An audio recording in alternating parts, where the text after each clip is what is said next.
Hello guys, welcome back to the channel.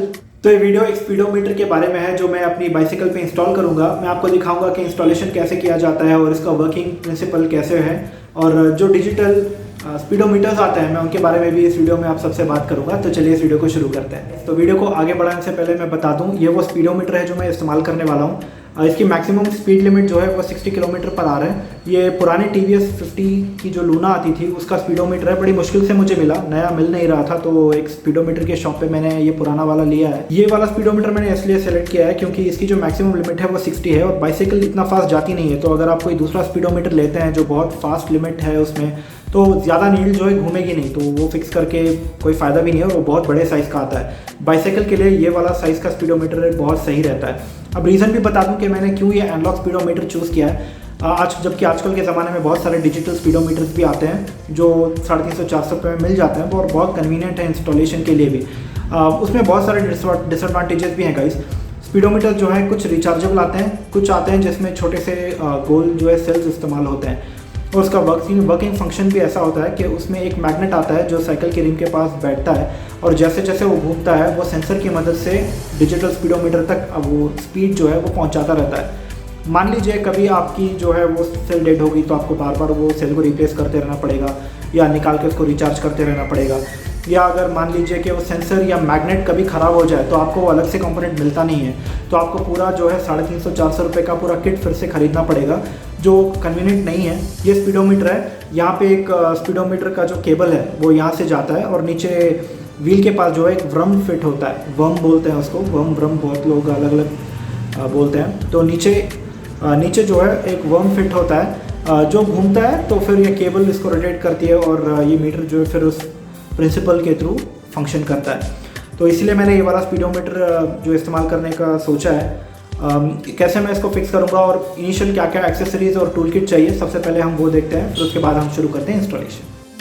तो बात करते हैं कंपोनेंट्स की। सबसे पहले मेरे पास है ये स्पीडोमीटर। दूसरा जो कंपोनेंट है वो ये वर्म है जो सामने एक्सल पे बैठेगा। स्पोक्स में जो है ये दोनों प्लास्टिक के जो कंपोनेंट्स आपको नज़र आ रहे हैं ये स्पोक्स में फिक्स होते हैं। फिर जब वो ऐसे घूमता है तो केबल रोटेट होती है यहाँ से। उसके बाद जो कंपोनेंट है वो है ये स्पीडोमीटर का केबल। तो ये बस 3 ही बेसिक कंपोनेंट्स हैं जो हमको चाहिए इस पूरे प्रोजेक्ट को करने के लिए। स्पैनर्स की मुझे ज़रूरत नहीं है क्योंकि जैसा कि आप देख सकते हैं उस सामने वाले टायर में जो है स्पैनर बोल्ट्स नहीं लगे हुए हैं, क्विक रिलीज़ है, इसलिए मुझे स्पैनर्स की ज़रूरत नहीं है। पर हो सकता है मुझे स्पैनर्स की ज़रूरत पड़े जब मुझे हब और एक्सेल को ओपन करना हो। तो चलिए अभी इंस्टॉलेशन का प्रोसेस स्टार्ट करते हैं। तो ये जो वर्म है ये बैठेगा यहाँ पे। इसकी वर्किंग प्रिंसिपल मैं बता दूँ, ये जो प्लास्टिक के 2 एक्सटेंशन आपको दिख रहे हैं ये स्पोक्स में फंसते हैं ऐसे, और जब टायर घूमती है तो ये स्पोक्स के साथ जो है ये वाला पार्ट घूमता है, और जैसे जैसे ये घूमेगा यहाँ से केबल जो है ऊपर स्पीडोमीटर तक को घुमाती जाएगी। अब प्रॉब्लम ये है कि ये जो एक्सटेंशंस आप देख रहे हैं ये छोटे हैं। अगर मैं यहाँ पे फिक्स करूँ तो आप देख सकते हैं कि ये स्पोक्स तक जा नहीं रहे हैं, ठीक है। तो इसका एक रीज़न ये है कि ये जो बुश आप देख रहे हैं ये बहुत बाहर तक है। ये बुश को साइकिल पे अगर हम फिक्स कर रहे हैं तो इस बुश का जो लेंथ है वो बस अंदर तक, यहाँ तक होना चाहिए, मतलब अंदर जब ये फिक्स हो रहा है। तो ये एक्सटेंशन आने की वजह से जो है यहाँ गैप क्रिएट हो रही है, यहाँ गैप क्रिएट होगी जब मैं फिक्स करूँगा, जिसकी वजह से ये प्लास्टिक के एक्सटेंशन यहाँ टच नहीं करेंगे। तो सबसे पहले हमको जो करना है वो इस बुश को निकालना है बाहर, और ये इसके लेंथ के हिसाब से इसको यहाँ पे कट करना है। तो पहले हम वो करेंगे, उसके बाद मैं इंस्टॉलेशन आपको दिखाऊंगा कि पूरा कैसे करना है। तो ये जो वर्म है इसका जो बुश आपको नज़र आ रही है बहुत बाहर है, आपको डिफरेंस नज़र आ रहा होगा, ये ऐसे बाहर निकला हुआ है, तो जिसकी वजह से बहुत गैप आएगी, स्पोक्स में बैठ के ये ठीक से काम नहीं करेगा। तो इसके लिए क्या कर सकते हैं कि या तो वो कटिंग मशीन हो तो उसको अंदर से कट कर सकते हैं, पर क्योंकि पूरा प्लास्टिक की गलती से कहीं लगेगा तो प्लास्टिक कट होने का चांसेस है। ये बुश मैंने ट्राई किया था निकालने का, पर ये निकला नहीं। कहीं मैंने देखा था वीडियो में कि किसी ने निकाला था, बट आई डोंट नो कैसे किया, क्योंकि ये पूरा प्लास्टिक में मोल्डेड है। तो जब मैंने कोशिश की इसको निकालने की तो वो टूट गया था, तो फिर से मैं दूसरा लेके आया। तो अभी मैं क्या कर रहा हूँ, मेरे पास ये फाइल है ये घिसने वाली, तो उससे मैं क्या करूँगा, ये बुश जो है इसको घिस के इसको फ्लैट कर दूँगा। बहुत टाइम लगेगा और बहुत मेहनत भी, तो मैं इसको फ्लैट करूँगा, फिर उसके बाद हम हब पे इसको फिट करते हैं। एंड आई एम प्लानिंग के जो क्विक रिलीज़ वाला एक्सेल है मैं उसको निकाल दूंगा और जो नॉर्मल एक्सेल आता है नट बोल्ट वाला मैं वही इस्तेमाल करूँगा। मेरे पास एक स्पेयर है जो गेयर इंस्टॉल करने के टाइम पर मैंने पीछे के टायर से निकाली थी, अगर आप लोगों को याद हो तो वहाँ पे जो है मैं वो एक्सेल यूज़ करने वाला हूँ। पहले इसको घिस के जो है कम इसको शॉर्ट कर देते हैं।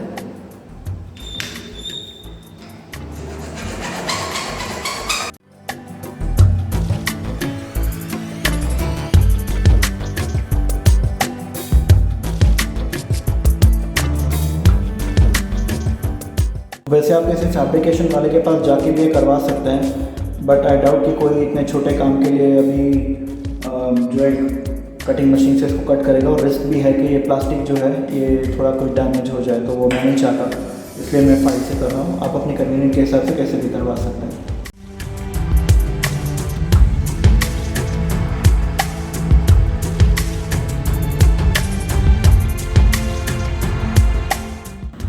ऑलमोस्ट आधा घंटा घिसने के बाद इतना हुआ है।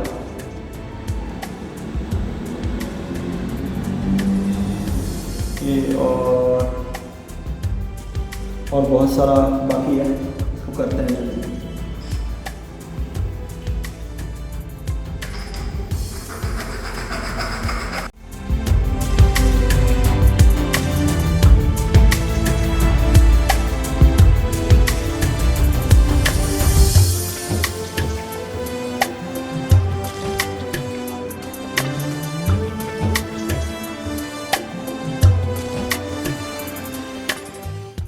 One eternity later. तो 3 घंटा घिसने के बाद फाइनली आप देख सकते हैं कि ये जो है पूरा इसके लेवल पे आ गया। अभी ये फाइल है, ये मेरे पास बहुत छोटी है इसलिए मुझे इतना टाइम लगा। इसमें बड़ी साइज़ की आती है, अगर वो आपके पास हो तो और जल्दी हो जाएगा, या जैसा मैंने कहा फैब्रिकेटर वाले के पास जाके आप करवा सकते हैं, पर रिस्क किया है कि प्लास्टिक भी कट सकता है। अब जब मैंने फाइल से जो अभी रनिंग की है, आप देख सकते हैं कि प्लास्टिक का जो सर्फेस है वो भी डैमेज हुआ है बहुत। देखिए यहाँ पे पर ये मैटर नहीं करता क्योंकि ये एक्सटर्नल सरफेस पे होता है, इसलिए मेन था ये वाला बुश जो हमने अभी कट कर दिया है। चलिए इसको अभी एक्सेल के ऊपर फिट करते हैं।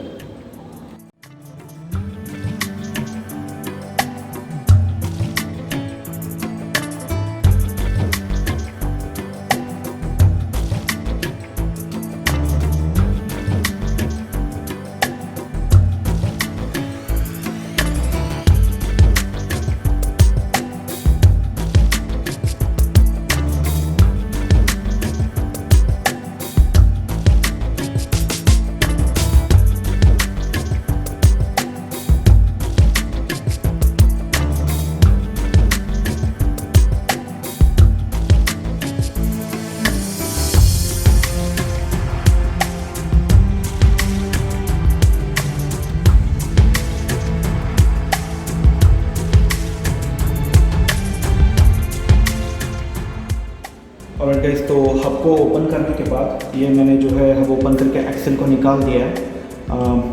ये क्विक रिलीज़ का एक्सेल है, ये थोड़ा अलग सा आता है। ये आप देख सकते हैं, ये पिछले टायर का जो है एक्सेल है। अगर आपको याद हो कि गेयर इंस्टॉलेशन के टाइम पे मैंने इसको निकाल दिया था एंड देन मैंने थोड़ा लंबा वाला एक्सेल उसमें यूज़ किया था। ये पीछे वाला हब जो है मेरे पास स्पेयर था, तो यही वाला मैं यहाँ यूज़ करूँगा ताकि लेंथ जो है ज़्यादा हो, तो ये वर्म जो है आराम से इसमें बैठ जाएगा। तो मैं अभी इसमें इसको इंस्टॉल करता हूँ।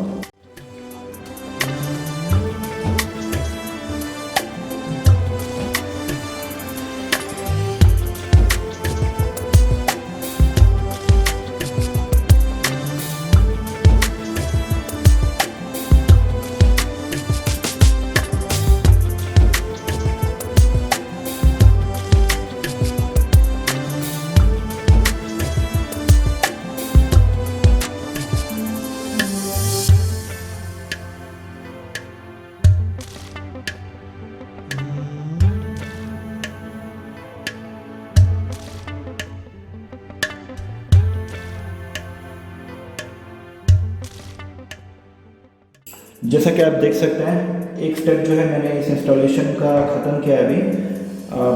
मैंने जो है वो मैं समराइज़ कर देता हूँ। मैंने क्विक रिलीज़ जो इसमें लगा हुआ था सामने वो मैंने निकाल दिया है।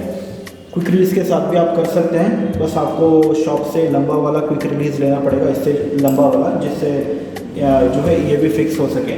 मेरे पास था नहीं और मेरे पास ये स्पेयर पड़ा था पिछला वाला, तो मैंने उसी को यूज़ कर लिया है अभी नॉर्मल एक्सेल को। मुझे क्योंकि भी इससे कोई मतलब नहीं है कि वो हो या ना हो। तो आप देख सकते हैं फिक्स तो मैंने कर दिया है, पर अगर आप देखें तो गैप जो है यहाँ पे छोटी है और यहाँ पे आप देखें तो गैप जो है ये ज़्यादा हो गया है अभी। तो उसके लिए हम क्या करेंगे, यहाँ पे हम स्पेसर यूज़ करेंगे और इसको सेंटर आउट करेंगे ताकि व्हील जब हम फिक्स करें तो उस टाइम पे कुछ प्रॉब्लम ना हो। एक और चीज़, अभी बॉल बेरिंग्स मुझे सेट करने थे इसलिए मैंने टाइट कर दिया है, पर अगर आप देखें तो आप जब टायर फिक्स करेंगे तो टायर घूमेगी नहीं। तो मुझे एक एक्स्ट्रा वॉशर डालना है अंदर, तो वॉशर मैं उसमें डालूंगा। फिर उसके बाद मैं एक स्पेसर यहाँ पे इस्तेमाल करूँगा। स्पेसर भी मेरे पास है जो मैंने गेयर इंस्टॉलेशन के टाइम पे निकाला था, तो एक स्पेसर मेरे पास है जो मैं यहाँ पे यूज़ करूँगा। और गाइस, तो मैंने क्या किया है, इस साइड पे मैंने स्पेसर यूज़ किया है। जैसे मैंने बताया था मेरे पास एक स्पेसर था, तो वो स्पेसर मैंने यहाँ यूज़ कर दिया है। और जिस साइड पे वॉर्म फिक्स हो रहा है उस साइड पे स्पेसर मैंने यूज़ नहीं किया है। मेरे पास रबर के बुशेस थे ऐसे, तो मैं आपको नज़र आ रहा है या नहीं।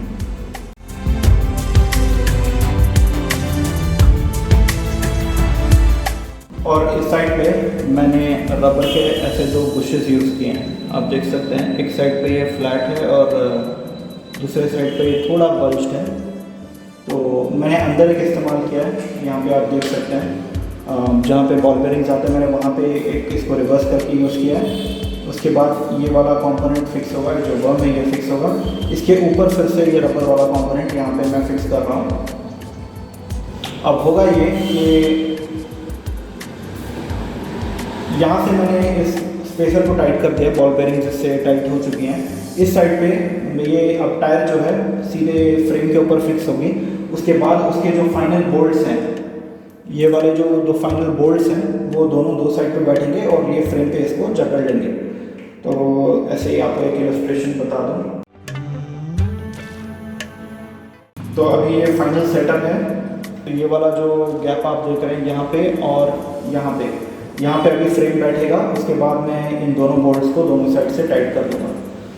और स्पेसिंग का आई डोंट नो कितना प्रिसाइज है, फ्रेम पे जब हम उसको फिक्स करेंगे उस टाइम पे पता चलेगा। तो उस हिसाब से मैं ये स्पेसर को टाइट कर यूज़ करके हब को एडजस्ट करूँगा ठीक से। चलिए अभी इसको फिक्स करते हैं। तो क्योंकि मैंने स्पेस क्रिएट कर दिया है अभी एक्स्ट्रा फिटमेंट्स लगा के हब पे, तो मुझे ये वाला जो पार्ट है इसको थोड़ा स्ट्रेच करना पड़ेगा ताकि व्हील उसमें फिक्स हो सके। ज़्यादा नहीं करना है वरना टूट सकता है, तो हल्के से मुझे बस आधा या 1 इंच तक का एक्सपेंशन चाहिए।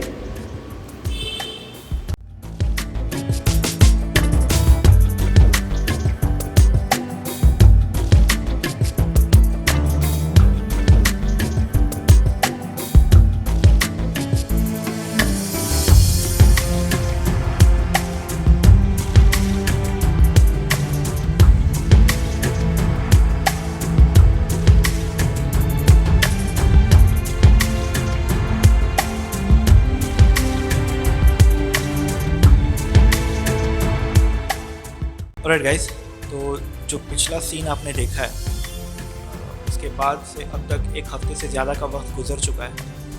वर्म के जो बुश को मैंने घिसा था फाइल से, उसके बाद मैंने बहुत दिनों से मैं कोशिश कर रहा हूँ कि किसी भी तरह मैं उसको अपने फ्रंट व्हील पे जो इंस्टॉल कर सकूँ, पर 2 प्रॉब्लम्स हो रही हैं। एक ये कि जो एक्सल होता है, क्विक रिलीज़ का जो एक्सल है जो हब में फिक्स हुआ है, वो इतना बड़ा नहीं है कि मैं इसको फिक्स करूँ तो वो क्विक रिलीज़ का सिस्टम बैठ जाए। मैंने गैस वेल्डिंग का ऑप्शन भी सोचा था, पर वो करवाने के लिए भी अगर मैं वो करवाता भी हूँ तभी एक्सल जो है बहुत छोटा है और मुझे लंबा वाला एक्सल कहीं मिला नहीं मार्केट में, शायद आता भी नहीं होगा। तो इसलिए जो है वो वाला प्लान फ्लॉप हो गया।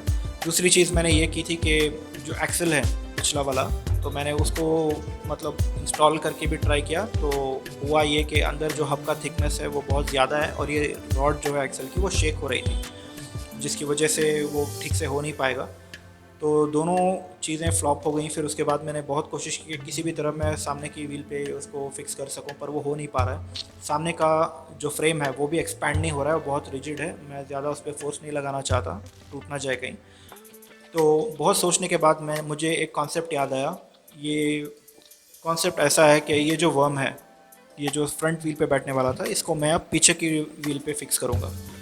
ये थोड़ा अजीब लग रहा होगा, पर अगर आपको पता ना हो तो बता दूं कि कार में जो है यही प्रिंसिपल इस्तेमाल होता है।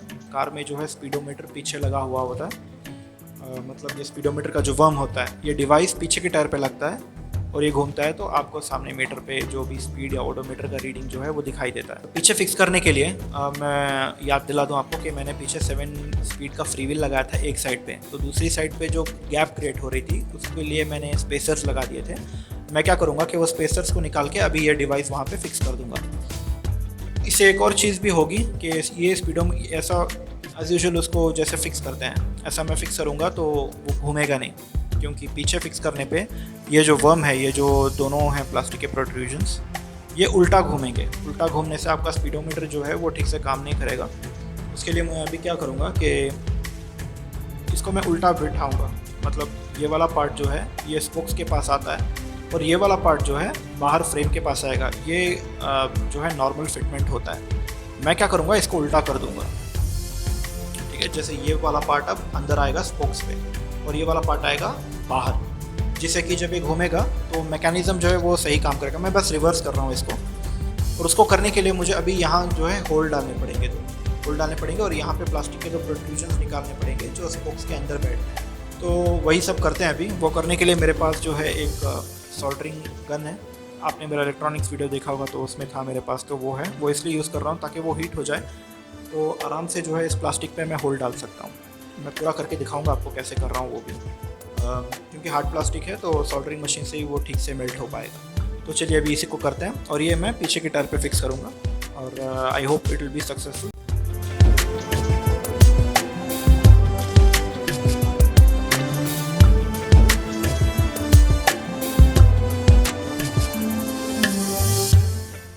सो होल डालने के लिए ये वाला पीस ओपन करना है। उसमें सबसे पहले आता है ये क्लिप जो लॉक की तरह होता है, ये मैंने निकाला है। उसके बाद ये जो है ये प्लास्टिक के जो प्रोट्रूजन्स हैं जो स्पोक्स में लगने थे या जो बेसिकली लगते हैं गाड़ी में, ये वाला पीस हमको निकालना है। और उसके बाद आप अंदर देखें तो एक मेटल का ये वाला पीस है बुश, एंड उसके बाद है ये रोटेटिंग मैकेनिज़्म, ये मेन है जो घूमता है ये वाला पार्ट। तो उसके लिए हम सबसे पहले ये मेटल वाले पीस निकाल देंगे और लास्ट में जो कंपोनेंट है वो ये गियर है, गियर बोलते हैं बेसिकली। ये घूमता है एंड देन उसके बाद ऊपर मीटर घूमता है। ये तो फिक्स्ड है, ये वाला पार्ट फिक्स्ड है, ये वाला पार्ट निकलेगा। मैं दिखाता हूँ कैसे फंक्शन करता है। तो अगर आप ये वाली पीस देखें तो इसमें आपको ग्रूव दिखेंगे, यानी ये वाले ग्रूव दिख रहे हैं। तो ये क्रॉस ग्रूव जो हैं इसके अंदर ये जो मैकेनिज़्म है, यहाँ पे जो वाइट कलर का आपको नज़र आ रहा है, इसके अंदर भी आप अगर आप अंदर वाले वाइट पार्ट पे देखें प्लास्टिक वाले, तो उस पर भी सेम काइंड के जो है मार्क्स हैं। तो ये दोनों एक दूसरे से जो है मिल जाते हैं जब हम इसको इसके अंदर पहनाते हैं। एंड देन ये घूमता है, जब ये घूमता है जिससे ये घूमता है, और ये गियर है एक्चुअली, और ये ग्रूव्स जो हैं ये अंदर वाले गियर को घुमाते हैं जिससे ये फाइनल पार्ट है ये घूमता है and then the cable rotates. तो अभी हमको इसमें होल डालना है, इसलिए मैंने ये सारा निकाला है ताकि दूसरे किसी कंपोनेंट पे कुछ प्रॉब्लम ना हो। तो हम अभी इसमें होल डालेंगे 2।